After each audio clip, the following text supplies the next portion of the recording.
This aircraft survived the impossible. Stay till the end to see how. And if you haven't yet, subscribe, like, comment, and share. The aircraft departed Kuala Lumpur earlier tonight. This is the final leg of a long journey. Inside the cockpit, everything feels routine.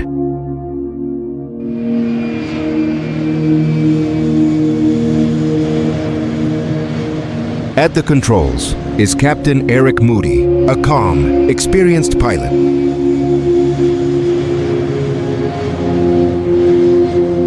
Tonight, he is joined by First Officer Roger Greaves and Flight Engineer Barry Townley Freeman.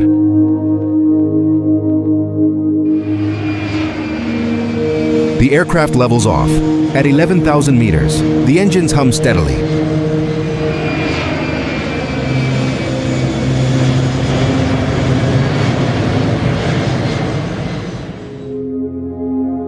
Captain Moody checks the weather radar. Clear, smooth air for the next 500 kilometers. No storms, no turbulence. In the cabin, most passengers are asleep. Dim lights, quiet conversations. Nothing suggests this routine night flight is about to become one of the most terrifying events in aviation history.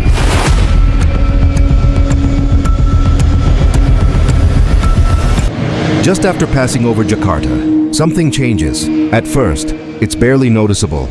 A faint haze forms inside the cabin. Passengers rub their eyes. Others glance around. Confused, the air looks thicker. Within minutes, the haze becomes smoke. Not heavy, not black, but unmistakable. Cabin crew move quickly. They search galleys, overhead panels, electrical compartments. No alarms, no flames, no smell of burning wires or fuel. Still, the smoke grows thicker. At 11,000 meters, the thought of a fire is terrifying. If there is a fire, it must be found immediately. Up in the cockpit, Captain Moody feels unease. The aircraft enters what looks like thin cloud, but something feels wrong. These clouds aren't on the radar. Roger Greaves checks again. Nothing? No thunderstorms, no weather systems. Yet outside the windshield, the night sky looks alive. The crew exchange glances. Something is out there, something invisible. Without warning, a strange light appears. A pale, electric glow surrounds the aircraft. Passengers gasp. Some believe the plane is on fire. Outside, the engines glow, brilliant white. Inside the cockpit, the instruments show nothing unusual. No fire warnings, no overheat alerts. Then, one engine surges violently. The noise echoes through the aircraft. Suddenly, it shuts down. An engine flame out. Flames streak backward. Along the wing, passengers scream. Cabin crew shout commands. Loose items are secured. The aircraft begins to descend. Captain Moody maintains control. Seconds later, another engine fails. Then another. And then, silence.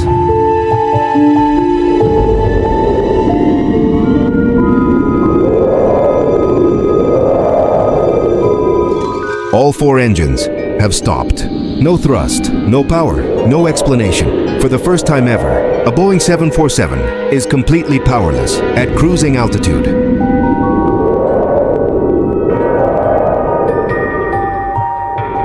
British Airways Flight 9 is now a glider 10 kilometers above the ocean and falling.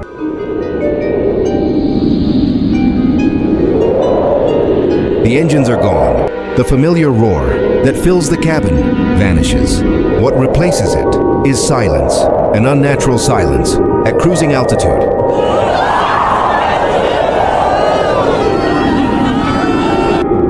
British Airways Flight 9 is no longer flying. It is gliding 10 kilometers above the Indian Ocean. The Boeing 747 begins a long, slow descent.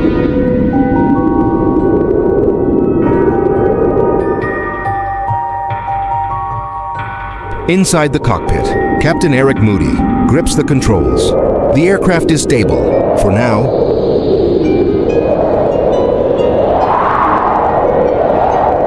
Though never designed to glide, a 747 can still travel 15 kilometers forward. For every kilometer it drops, that distance is their only hope.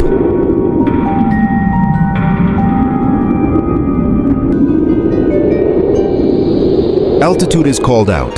10,000 meters, 9,000, 8,000. Below them, dark ocean.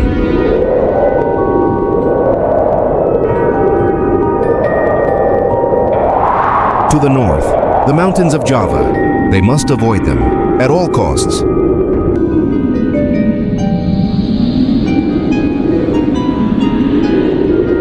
Then another problem. The autopilot should have disconnected. It hasn't. Moody disconnects it manually. Now the aircraft must be flown by hand. Airspeed is critical. Too fast. The engines won't restart. Too slow. The aircraft will stall. But the airspeed indicators are unreliable. They don't know how fast they're flying.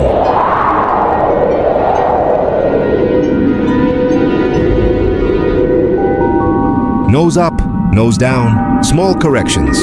In the cabin, passengers feel the rise, then the fall. A silent roller coaster. In the dark, the ground is getting closer. Without engine power, pressurization begins to fail. The air grows thin. Oxygen masks drop from the ceiling. Some work, some don't.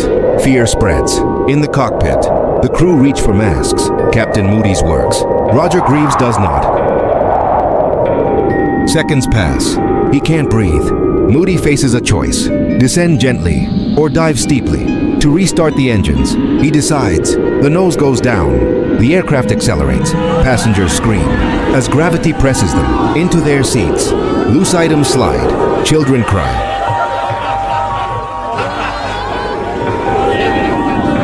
The flight engineer works the restart checklist. Fuel, ignition, nothing. Again, still nothing. Altitude falls. 6,000 meters. 5, 4. The mountains of Java. Rise ahead. If the engines don't restart, they won't clear them. Captain Moody takes the microphone. His voice is calm. Ladies and gentlemen, this is your captain speaking. We have a small problem. All 4 engines have stopped.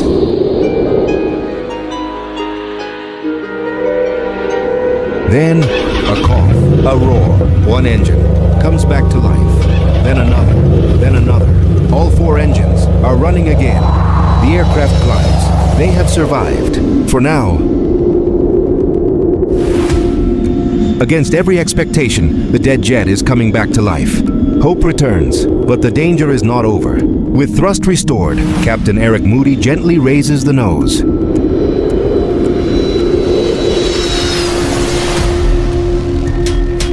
The aircraft climbs, slowly and cautiously, away from the mountains below. But something is wrong. The windscreen is sandblasted opaque. The landing lights are destroyed. The engines vibrate violently, clogged with volcanic ash. This aircraft is alive, but badly wounded. The crew makes a critical decision. They will divert to Jakarta. As the Boeing 747 approaches Jakarta, the cockpit faces a terrifying reality. The pilots cannot see the runway. Ash has turned the windshield into frosted glass. No visuals, no margin for error.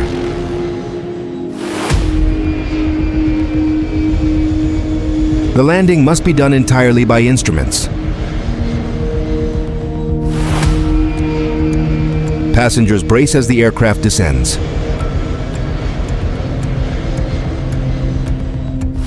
Seconds stretch into eternity. Then the wheels touch down.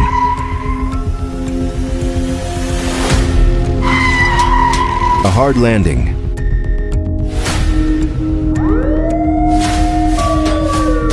But a landing nonetheless.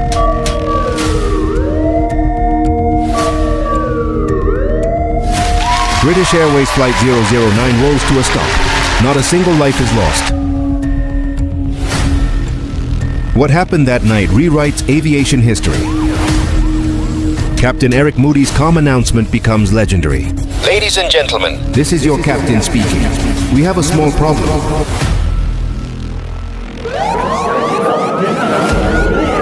A sentence that masked one of the most extraordinary saves in aviation history.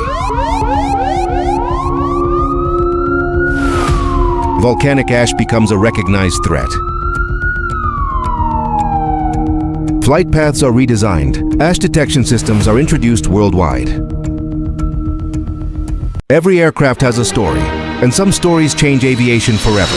From disasters that shook the world to innovations shaping the skies of tomorrow. Welcome to Joeanio Aviation, where every second is engineered to make you feel the sky. Here, we dive deep into aviation mysteries, relive the deadliest crashes, uncover the secrets behind legendary flights, and explore the next generation of aircraft that will rewrite history. Because aviation isn't just metal and engines. It's human, it's fragile, it's powerful, and it deserves to be told right. If you love the sky, if you crave the truth behind every headline, if you want documentaries that deliver emotion, detail, and adrenaline, this is your runway. This is your cockpit. This is Joeanio Aviation.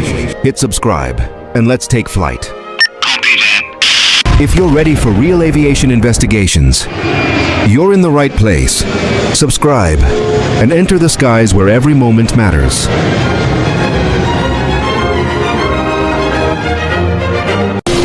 This is the story of United Airlines Flight 1722. On the afternoon of December 18th, United Airlines Flight 1722, a Boeing 777-200ER, was set to depart. The flight was scheduled to depart from Kahului Airport and fly across the Pacific Ocean, heading northeast toward the U.S. mainland, with San Francisco International Airport as its destination.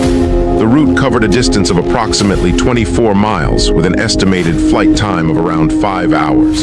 The weather in the region was far from ideal, with heavy rain reducing visibility. To make things worse, there were warnings about low-level wind shear. Despite these challenging conditions, United Flight 1722, carrying 281 passengers, and crew was scheduled to depart on time. The captain for the flight was a 55-year-old experienced pilot who had logged over 19,600 flight hours, of which 5,000 were on the Boeing 777, with 300 as pilot in command. For this flight, he was the pilot flying.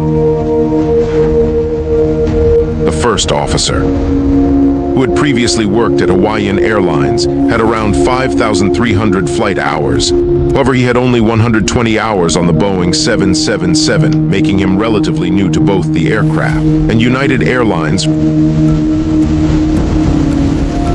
V1, rotate. For this flight, he was the pilot monitoring.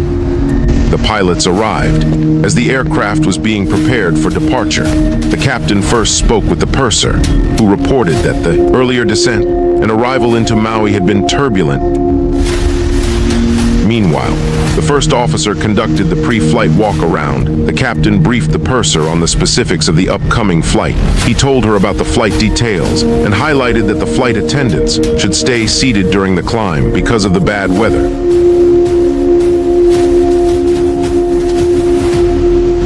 As the first officer finished his walk-around, he received a text message from a friend. Just hours earlier, Hawaiian Airlines Flight 35, an Airbus, a 330 traveling from Phoenix to Honolulu, had encountered severe turbulence during its final approach. The turbulence was so extreme that 36 people required medical attention, including 11 with serious injuries. Among the injured were a 1-year-old child and 3 crew members.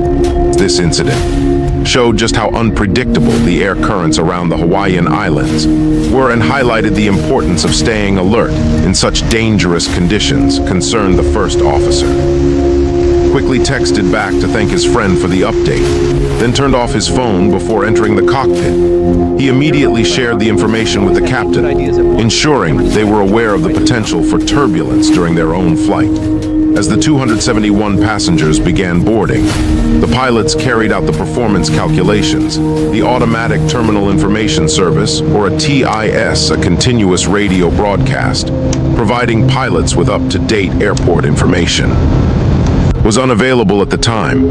This meant the necessary information had to be obtained by contacting the tower. Runway 20 was being used for outgoing flights, and the tower informed them that the winds were reasonably light, coming from a southerly direction at around 10 knots for the performance calculations. The pilots consulted Sabre, an advanced computer system designed to calculate the optimal settings for takeoff and climb, including flap positions and engine power. The system recommended using flaps 20 and derated thrust for departure. Typically, a Boeing 777 takes off with flaps 15.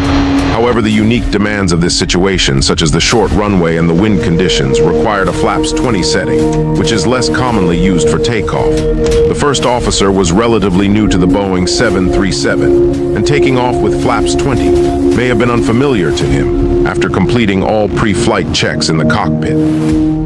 Pilots contacted Maui Tower to request clearance for pushback and engine start. At approximately 2:30 p.m. local time, the aircraft began its pushback. During this time, the crew was informed that the active runway had changed to runway 02. With the pushback completed and the engines started, the captain and first officer reassessed the weather conditions and adjusted their takeoff configuration for runway 02. They decided to set the flaps to 20 degrees. With maximum thrust for takeoff, marking a change from their original plan of using reduced thrust. This decision was prompted by reports from other pilots of significant low-level wind shear, highlighting the need for a powerful takeoff to ensure a safe climb out of Kahului. After a short taxi, they reached the holding point and were cleared to line up and wait for takeoff clearance. The windshield wipers were set to high, and the weather radar was activated, revealing the severe weather ahead. At 2:49 p.m., the crew received clearance for takeoff, with full takeoff thrust applied. The Boeing 777 accelerated down the runway. The rotation and initial climb proceeded normally, with the first officer retracting the landing gear. However, they soon encountered rapid airspeed fluctuations, with light turbulence intensifying as they climbed. As the aircraft reached the thrust reduction and acceleration altitude, the captain adjusted the pitch slightly to increase speed and called for flaps 5. Yet in the moment's stress, the first officer misheard the command and set flaps 15.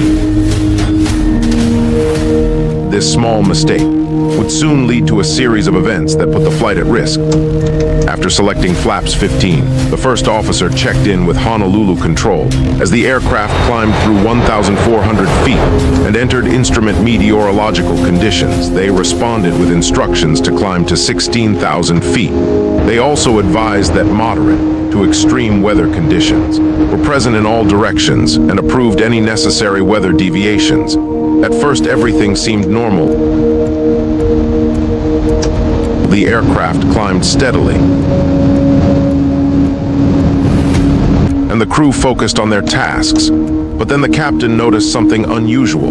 The airspeed was increasing more rapidly than expected, and the maximum operating speed indicator began to move to a lower value than anticipated, concerned about a possible overspeed condition. The captain immediately reduced engine thrust by overriding the auto throttle. This adjustment caused the engines to decelerate, slightly resulting in a slight downward pitch momentum, which caused the aircraft to pitch forward slightly, though it continued to climb. The captain's attention now turned to what was happening with the flaps. In his mind, flaps 5 should have been selected, as he had called for them. But since that was not happening, he began to anticipate some kind of flap malfunction. He started checking the engine indicating and crew alerting system to see if any emergency procedures needed to be followed, but there were no alerts, and no chimes had been heard indicating that it couldn't be a flap malfunction. Seconds later, the captain realized what was wrong. The flaps were set to 15, not to 5. He called for flaps 5 again twice, and then looked at the first officer to ensure he was selecting the correct flap setting. But by then the situation had already escalated. The aircraft's pitch was decreasing, and the airspeed continued to rise. The first officer, noticing the rapid increase in airspeed and the changing pitch, asked the captain about the situation, but received no immediate response. Instead, the captain, likely still concerned and focused on the impending flap overspeed condition, asked for flaps 1. The first officer thought it was strange that the captain was pitching forward in response to a high-speed event. However, because of the moderate turbulence, he was unsure if the captain was actually reacting to handling difficulties, wind shear, or if they might even have some sort of instrumentation problem. While the captain was focusing on the flap settings, he failed to notice that the downward pitch motion of the nose had continued. The Boeing 777 no longer correctly configured for its speed, and altitude began to descend rapidly. The descent rate increased to over 8,600 feet per minute, a dangerous rate in any situation. But especially just after takeoff, and having barely gained altitude, the ground proximity warning system, a critical safety system, designed to prevent controlled flight into terrain, began issuing its warnings. The system blared over and over. The first officer, recognizing the imminent danger, called out the warnings, now fully understanding the situation. The captain knew he had to act fast to prevent a disaster. Inside the cabin, the passengers were unaware of the technical issues unfolding. In the cockpit, they only knew that something was wrong. The aircraft suddenly dropped, and many were thrown against their seatbelts. Panic began to spread as the aircraft continued its descent. In the cockpit, the captain acted fast as they broke through the clouds and found themselves face to face with the ocean. Death stared them in the eyes. The captain pulled back on the control column, initially reducing the thrust slightly, likely to avoid a flap. Overspeed they were still dealing with, but quickly added maximum thrust. As part of their controlled flight into terrain escape maneuver, he fought to bring the aircraft back under control. The descent finally stopped at just 748 feet above the ocean's surface. The Boeing 777 began to climb again, with the aircraft now pitched up to 23 degrees nose up, reaching a maximum climb rate of 8,680 feet per minute. The warning stopped and the immediate crisis was over, but the experience left the crew and passengers deeply shaken.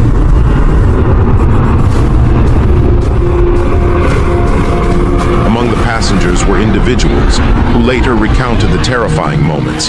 When the aircraft dove towards the ocean, one passenger described seeing nothing but water filling the window, convinced they were about to crash. The screams and panic in the cabin were overwhelming. It wasn't until the captain made an announcement, reassuring everyone that everything was okay again, that a sense of calm slowly returned. From the moment the captain looked away from his primary flight display to investigate the flap issue until the aircraft reached the lowest point of its nose dive, just 748 feet above the ocean. Only about 10 seconds had passed. During those few critical seconds, the Boeing 777, which had initially climbed to around 2,100 feet, saw its descent rate accelerate to over 8,600 feet per minute, bringing the aircraft dangerously close to disaster had the crew reacted just a few seconds later. They would likely have crashed into the water. Once the aircraft was on a stable climb, the captain contacted the purser to check the condition of the passengers, crew, and the aircraft. The purser confirmed that everyone was okay and that there was no internal damage, with no injuries reported among passengers or crew and no signs of structural damage. The captain decided to continue the flight to San Francisco.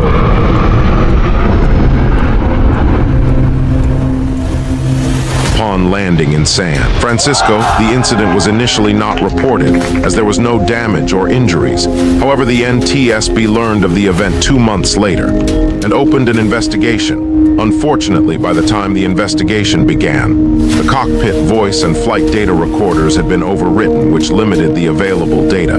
Despite this limitation, the NTSB's investigation revealed several critical factors that contributed to the incident. The primary cause was the miscommunication between the captain and the first officer regarding the flap setting during the initial climb. This miscommunication, combined with the severe weather conditions and the captain's manual control inputs, led to the dangerous descent.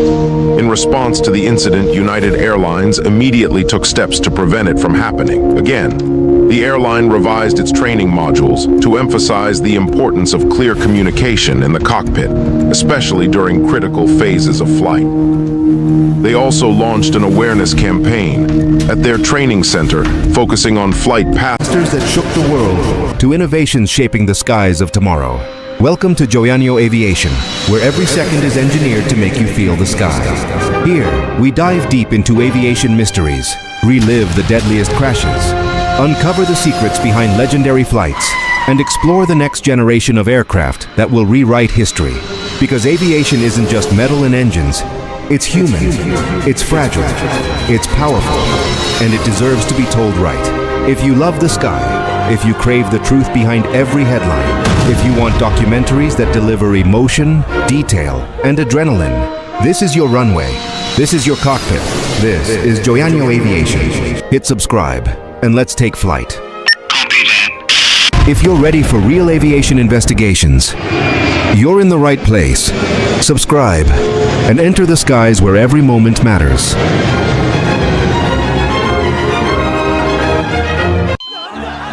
This is the story of one of the most tragic incidents in aviation history, of how a jumbo jet goes berserk, plunging up and down at 7,300 meters, of how an innocent mistake made years earlier puts over 500 lives at risk, and of how investigators literally stumbled on the reason behind the biggest single air crash in history.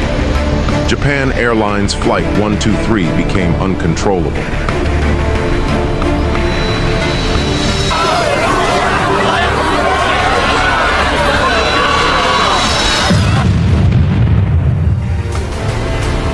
This may be the last video ever taken of Japan Airlines Flight 123. It's late summer and millions are traveling home for a traditional Japanese holiday.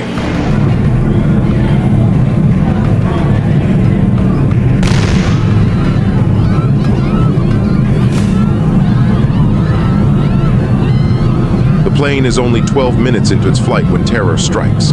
It's out of control, plunging up and down hundreds of meters at a time, and it's headed straight into the mountains that surround Mount Fuji, the tallest mountain in Japan.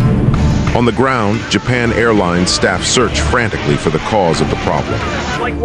In Tokyo air traffic, controllers try to guide the plane to safety, while the pilots resort to desperate measures to keep the plane afloat. Stay till the end as this story unveils. Comment, like, share, and subscribe. Hit the notification button so you never miss a new video. Tokyo, Japan. August 1985. In most of Japan, it's the eve of Aben when people traditionally honor their ancestors, often returning to their place of birth for family reunions. Tokyo's Haneda Airport is crowded with thousands trying to get home. On the tarmac, jumbo jets are lining up. Air travel is so popular here that Japan Airlines has to use 4/7s even for its short internal flights. Tokyo Area Control handles all aircraft over central Japan, including those on their way to and from the city's two big airports, Haneda and Narita. It's 6 o'clock in the evening, but the rush won't be over for hours. Crowded passenger lists and busy controllers make it a typical holiday weekend. At Haneda Airport, Japan Airlines Flight 123 is boarding. At 6:12 in the evening, Flight 123 takes off, heading for the industrial city of Osaka, 400 kilometers to the west. It's filled almost to capacity, 509 passengers and a crew of 15. Captain Masami Takahama is 49 years old and one of the airline's senior training captains. On this flight, he'll be handling the radio and keeping an eye on the first officer, who's sitting in the captain's seat. Taka Sasaki is flying the plane. He's hoping for promotion to captain. Hiroshi Fukuda, a veteran flight engineer, is the third man on the flight deck. JAL 123's route will take it south over Enshu Bay, then southwest along the coast, until finally taking a sharp right turn to land in Osaka. The flight will take 54 minutes.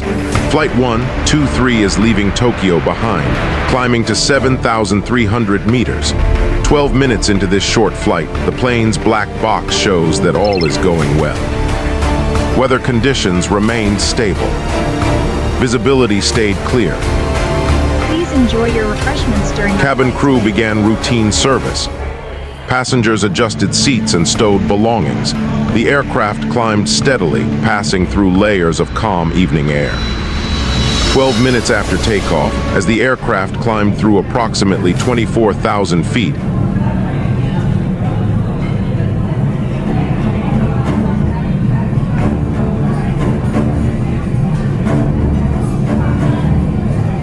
a sudden explosive sound tore through the fuselage. The shock felt violent and unmistakable. The cabin lurched sharply. Oxygen masks dropped from the ceiling without warning. Air pressure changed abruptly. Passengers screamed as confusion spread instantly through the cabin. Inside the cockpit, warning lights illuminated across the instrument panel. Multiple alarms sounded simultaneously. The aircraft pitched upward, then dropped suddenly. The crew reacted immediately, scanning instruments and assessing control response before the aircraft entered a dangerous attitude. The cause was catastrophic. The rear pressure bulkhead ruptured. 7 years earlier, during a previous landing, the aircraft suffered a minor tail strike. At the time, the damage appeared limited and repairable. Maintenance followed, but the repair did not meet design requirements. Instead of installing a single reinforced splice plate, technicians used overlapping plates. The structural integrity weakened at the joint. The error went undetected during subsequent inspections. Over thousands of pressurization cycles, microscopic cracks formed around the faulty repair. Metal fatigue progressed silently. On this flight, accumulated stress exceeded the material's tolerance. The bulkhead failed violently. Compressed air surged into the tail section with immense force. The vertical stabilizer tore away from the aircraft completely. Hydraulic lines routed through the tail severed instantly. Within seconds, all 4 hydraulic systems failed. Inside the cockpit, the control columns moved freely with no resistance. Rudder pedals produced no response. The aircraft no longer obeyed pilot input. Despite the damage, all engines continued running. The aircraft remained airborne. The Boeing 747 entered a massive cycle of climbing and descending. The motion felt slow, heavy, and unnatural. The oscillation followed a pattern known as fugate motion, a long, uncontrolled rise and fall caused by total loss of aerodynamic control. Captain Takahama declared an emergency. His voice remained calm and precise. Air traffic control acknowledged the call and issued instructions, unaware of the full extent of the damage. Radar displays showed an intact aircraft. No fire appeared. No mid-air breakup occurred. Inside the cockpit, the crew understood the reality. No checklist addressed complete hydraulic failure at altitude. No simulator scenario prepared pilots for total control loss in a wide-body aircraft. They attempted control using engine thrust alone. Power increased on one side, then reduced on the other. Altitude changed slowly. Responses lagged behind input. Corrections overshot. Each oscillation widened. Minute after minute, the crew fought continuously. The aircraft curved back toward Tokyo, then drifted northwest toward mountainous terrain. Controllers issued headings and altitudes that could not be followed. Repeatedly, the same message transmitted from the cockpit. The aircraft remained uncontrollable. Inside the cabin, motion intensified. Passengers slammed against seatbelts during steep climbs and sudden descents. Overhead bins shook violently. Oxygen masks swayed. Fear spread rapidly. Some passengers prayed quietly. Others cried openly. Several wrote farewell notes to family members, believing survival unlikely. These messages were later recovered from the wreckage. Inside the cockpit, the crew never stopped working. Captain Takahama continued communicating with air traffic control. First Officer Sasaki read emergency procedures aloud, even when no solution emerged. Flight Engineer Fukuda monitored failing systems, reporting what little information remained. As the struggle continued, Captain Takahama addressed the cabin. His voice stayed steady. He apologized to the passengers, accepting responsibility despite the aircraft already being beyond recovery. The aircraft drifted toward mountainous terrain near Mount Asutaka. Darkness concealed the ridgelines ahead. Oscillations grew more violent. Each climb steepened. Each descent accelerated. The pilots attempted a final climb using maximum thrust, hoping to clear the terrain. The response came too late. The aircraft could not recover. At 6:18 p.m., the Boeing 747 struck a mountain ridge at high speed. The impact destroyed the aircraft instantly. 520 people lost their lives. 4 survived. Rescue helicopters located the crash site during the night. Crews circled overhead but could not land. Dense forest, steep slopes, smoke from burning debris, and darkness made landing impossible. Survivors later reported hearing helicopters above before the aircraft withdrew. Ground rescue teams reached the site the following morning. Injuries and exposure claimed additional lives that might have been saved with earlier access. The investigation determined the cause with certainty. The improperly repaired pressure bulkhead initiated the failure. The loss of the vertical stabilizer severed all hydraulic systems. Without control authority, the aircraft became impossible to fly. Maintenance practices changed worldwide. Inspection standards tightened. Structural repair documentation revised. The lessons endured across aviation. Japan Airlines Flight 123 did not fall from the sky. It remained airborne for 32 minutes. The pilots lived. The engines ran, but the aircraft could not be controlled. It remains the deadliest single aircraft disaster in aviation history. Disasters that shook the world to innovations shaping the skies of tomorrow. Welcome to Joeanio Aviation, where every second is engineered to make you feel the sky. Here, we dive deep into aviation mysteries, relive the deadliest crashes, uncover the secrets behind legendary flights, and explore the next generation of aircraft that will rewrite history. Because aviation isn't just metal and engines, it's human, it's fragile, it's powerful, and it deserves to be told right. If you love the sky, if you crave the truth behind every headline, if you want documentaries that deliver emotion, detail, and adrenaline, this is your runway. This is your cockpit. This is Joeanio Aviation. Hit subscribe, and let's take flight. If you're ready for real aviation investigations, you're in the right place. Subscribe, and enter the skies where every moment matters.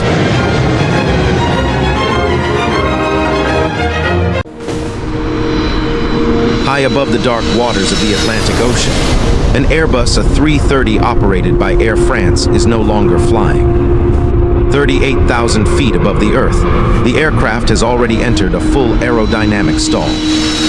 Inside the cockpit, alarms are screaming. Stall, stall. The nose of the aircraft is pointed upward, yet the airplane is falling. 10,000 feet per minute. Inside the cockpit, the pilots are fighting the controls. But the airplane refuses to recover. Outside the windows, the sky is completely black. No horizon, only distant lightning inside towering storm clouds. For the next 4 terrifying minutes, Flight 447 will fall helplessly toward the Atlantic Ocean. And the pilots will never fully understand why. This disaster would later become known in aviation history as the Titanic of the sky. Before we uncover what really happened, take a moment to subscribe. Because on this channel, we break down the most dramatic and important aviation stories ever recorded.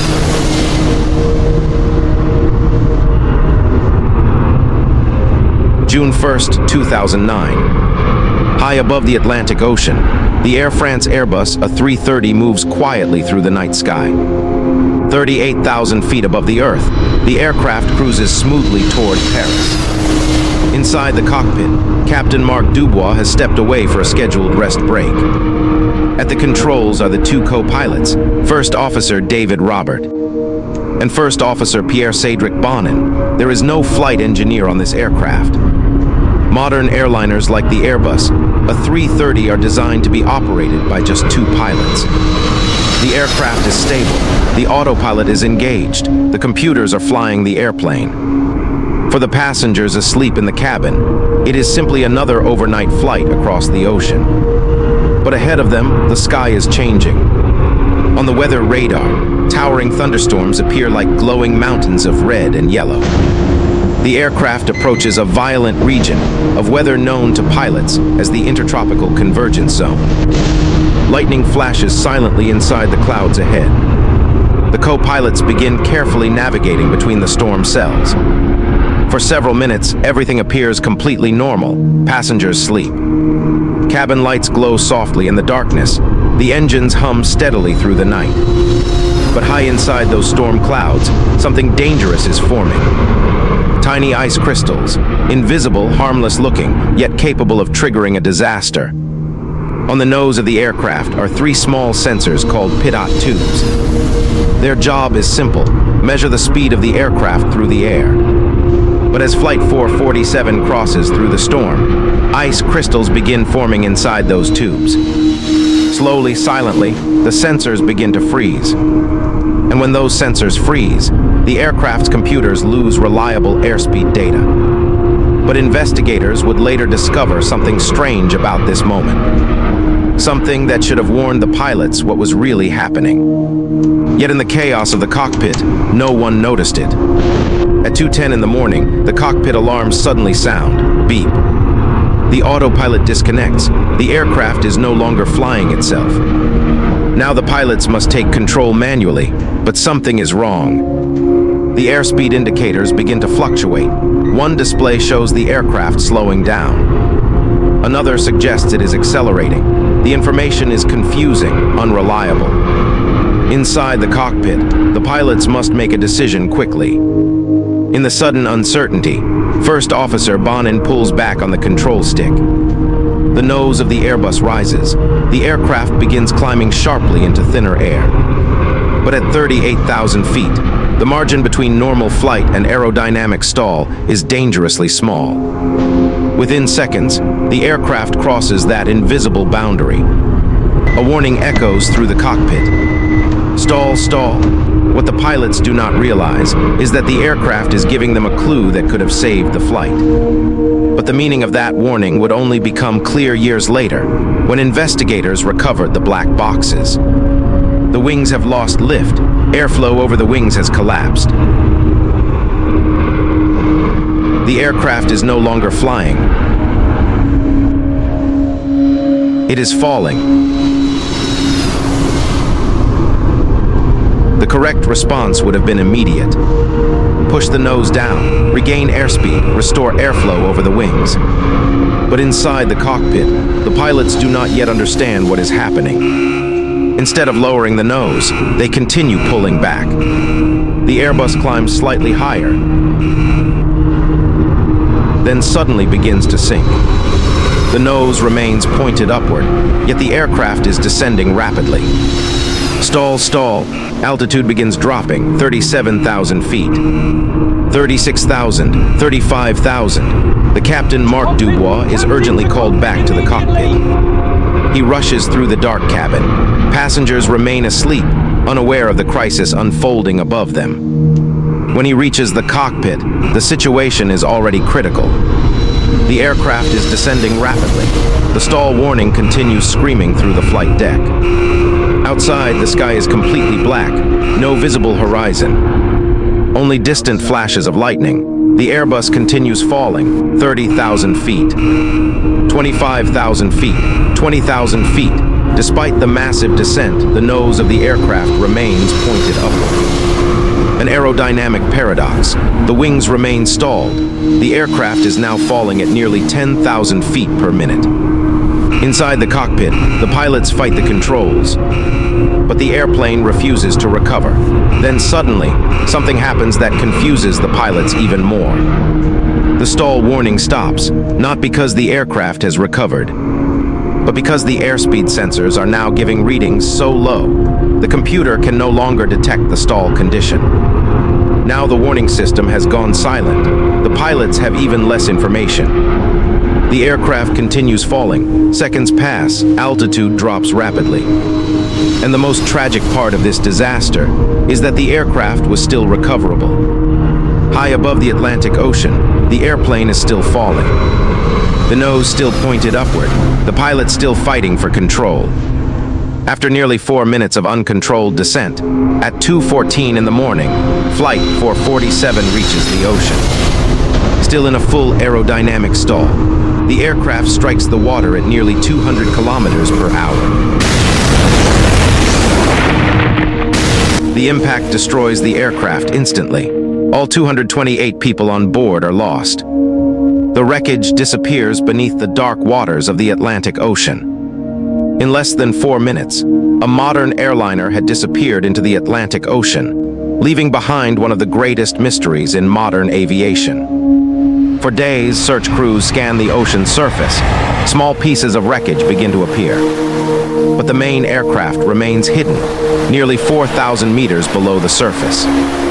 It will take almost 2 years before investigators finally locate the wreckage on the ocean floor. When the flight recorders are recovered, experts from the Bureau of Inquiry and Analysis for Civil Aviation Safety reconstruct the final minutes of the flight. And when they listen to the cockpit recordings, they discover something heartbreaking. Even in the final seconds of the flight, the pilots still did not realize the aircraft had stalled.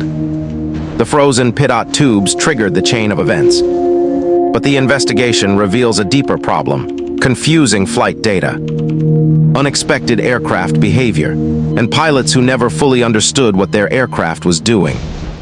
The tragedy of the Air France Flight 447 crash would lead to major changes in pilot training around the world.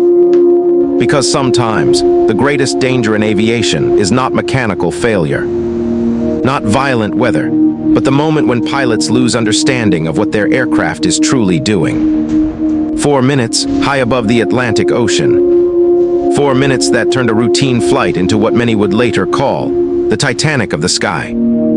4 minutes that changed aviation forever.